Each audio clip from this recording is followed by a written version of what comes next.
Ja, wat we er nu doen is ja, om te zorgen dat de mensen fatsoenlijk meer een auto hondenspelletjes kunnen uitlansen.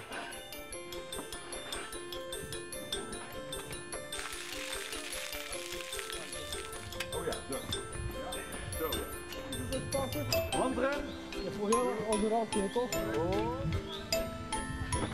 Maar we gaan er nog maar een beetje.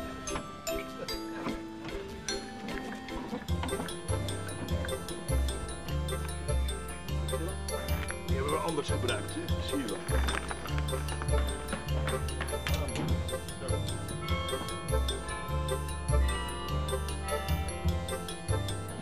Nu is de ultimale vraag, hoe maak je nu radio? Wij proberen als Schaldemond rekening te houden met onze luisteraars. We kunnen muziek draaien wat we zelf mooi vinden. We kunnen 538 proberen na te doen. Ja, dat werkt niet in West-Vlaanderen. Dus we hebben gekeken van hoe zit het in elkaar met de bevolking. Hallo allemaal. Ja, ik ben eigenlijk van plan om even naar de ijskoelboer te gaan. Ja, wat voor soorten ijs verkoopt u nu eigenlijk? Koffie-ijs, vanille, speculoos, pistache, stracciatella, aardbeien en banaan.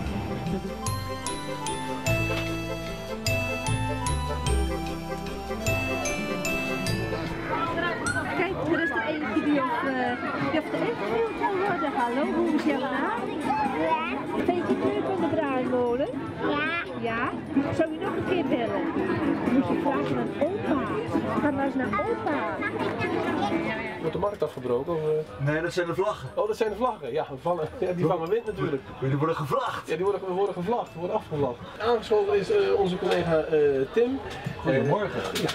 Het geval is dat er hier ook iemand in de Goede woont die goed kan zingen. Ja, nou, en jullie hebben iets gemaakt. Ja, in dit geval hebben we dus noem het maar een cover gemaakt van het nummer High Under the Moon van Tambourine. Druk maar op de knop. Ja.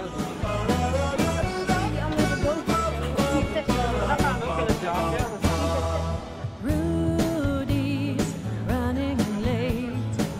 Forgot to lock the kitchen door. She gotta buy cheese and crackers. No. Arno, hoe was het op de jaarmarkt in Groeden? Nou, zoals altijd heel gezellig en hartstikke druk. En wat ons opviel is dat we heel veel aanloop hebben gehad in onze mobiele studio hier zo.